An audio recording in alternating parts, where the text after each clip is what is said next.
Welcome to Week 8 Midwest Fantasy Football League. Again, I'm doing the recap this direction because I got the World Series game on over here. So you're going to see the screen flickering again. Probably be the last week that happens because the World Series Game 7 is on. So that's kind of a big one to watch. It's already 5-0 Astros, so we'll see if that keeps going. And my hair, problem solved. This week's top scorer, biggest blowout game. The second coming, Pope 2.0 defeats Win because y'all drafted Josh. 148 to 80. 68-point margin of victory, so a nice size game this week. Second continues to ride the Deshaun Watson rookie hype train. The quarterback this week, he put up 35.8 points. That's the second highest score for a QB this week in the league. Shady McCoy also added 29 points of his own in this week. Josh's team only put up 80 points, but he did have 4 guys put up 12-plus points. So that's at least a step in the right direction for his team, currently sitting in last place. Additionally, I happened to notice when I was looking through the recaps this week, Josh may be facing some bad luck this season. He's got 7 losses. He's 1-7 at this point. But 4 of the games that he's lost, he's gone against the highest score that his opponent has had that season to this point. So that whenever his opponent comes, they're coming to play him, and they're coming hard. So they're putting up big scores against him. This week's closest game, down goes Teddy Lee. Knocked off the Gridiron Junkies Andy, 104 to 98, a 6-point margin of victory. The leading scorer for both teams in this matchup was Harrison Butker, the kicker for Kansas City, putting up 21 points for the Teddy starting lineup. Besides Butker, 3 other players put up 17-plus points this week. Andy Dalton, Jameson Crowder, and the Carolina defense all looked really good this week. Not to mention the IR'd Aaron Rodgers, of course. The Junkies had a much better overall performance with 6 players scoring in double digits, but without any huge games, they were unable to close the gap to catch up to the Teddies. Jordan Howard, 16.5 points, led the Junkies in the defeat. And the Junkies had their best possible squad in with the small exception of switching in Golden Tate for Jarvis Landry, which would have netted him about another 5 points, which still would have come up just short and would have resulted in a loss. Another week, another beer review. This week, over here, throws me off the right to left thing sometimes. Weihenstephaner, Hefeweizen. It's freaking delicious. It's probably my second favorite beer in the world. It's a wheat beer. It's from the oldest continuing operating brewery in the world, so they've clearly figured something out over the last 1,000 years or so. So definitely a plus. Highly recommend. In other games this week, John Bobbitt Chris beat I'm Gumby, damn it, Pope 1.0, 97 to 79. For the Bobbitts, Tom Brady had a 20-point week this week. Recent free agent pickup, Big Ben Roethlisberger, put up 17 points for Gumby. This matchup was really settled at the tight end and the defensive positions. Chris got about 15 points more at those 2 spots than Gumby did, so that's where Pope really struggled this week. Saved by the Bell Brandon defeated me, Gronky Kong, 150. No, that's the wrong one. 120 to 96. Saved by the Bell Brandon managed to put up 120 points despite getting a goose egg from Terrell Pryor.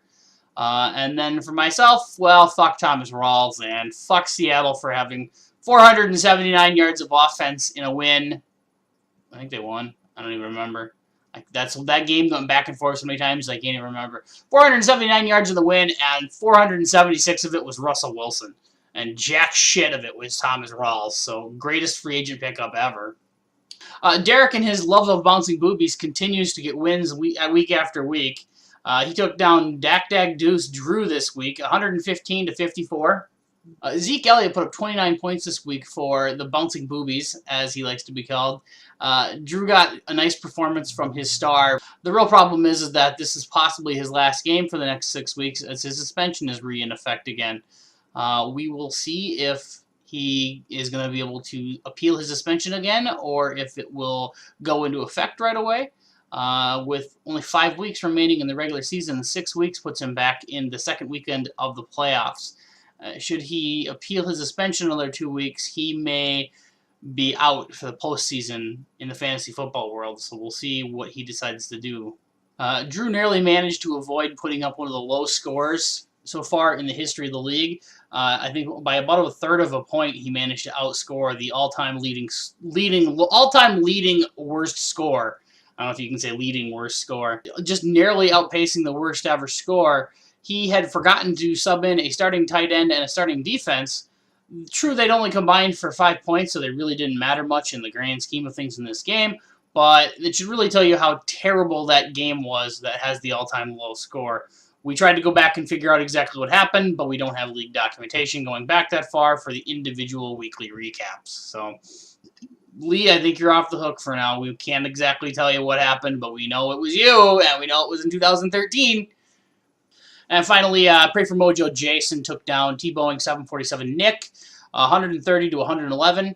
DeAndre Hopkins put up 225 yards receiving in the Seattle-Houston game, resulting in a 35-point day for Jason, so a real nice game for him. That huge game from a wide receiver was nearly matched by Baltimore's defense, putting up 29 points against Miami in the 40-0 shutout on Thursday Night Football. A quick recap from last week's waiver wire predictions. Since I didn't have actual numbers, I couldn't really predict what was going on because I'd recorded this on Tuesday, not Wednesday, like it's currently. Curling season is still a week out, I think, anyways. So next week might be on Tuesday again. My first pick that I talked about last week was Kenny Stills. I thought the wide receiver for Miami would have a decent game. It turns out I was the one that picked him up. And he added 9 points for me, which was slightly better than his prediction, so I was happy with that. It kept me right in line for where I needed to be until we got to the weekend and Thomas Rawls shit the bed. My second pair of picks, I guess, was the running back combo in Oakland. With Marshawn Lynch 1-game suspension, somebody was going to have to pick up in the slack with carries and helping out the offense in Oakland. That was either supposed to be DeAndre Washington or Jalen Richard, so we didn't really know which one it was going to be. Washington wasn't picked up. He was still a free agent. Washington wasn't picked up. He was on the waiver wire this week. He added 17 points out for nobody, the waiver team, I guess you'd call it. His 17 points came from mostly from the passing game with 8 catches and a touchdown, while only adding about 26 yards rushing. His backfield mate of Richard was picked up by Chris, but only managed to put up about 7 points, while only himself getting about 20 yards rushing. The game plan didn't dictate rushing the ball at all for Oakland. I don't know what they were doing. Don't remember watching that game. And my final guy that I talked about was Jermaine Kearse. He's been having a very solid, consistent year for the whole year until this week when he only put up 2.4 points for Lee in his starting roster. Fortunately, it didn't matter for Lee as he still got a win. Steve Cat guest appearance. He's here, but he is sleeping because he's a bum. This week's waiver wire claims that we wanted to talk about primarily headlined by Alex Collins after his huge game against Miami last week. He was one of the hot names on the waiver wire.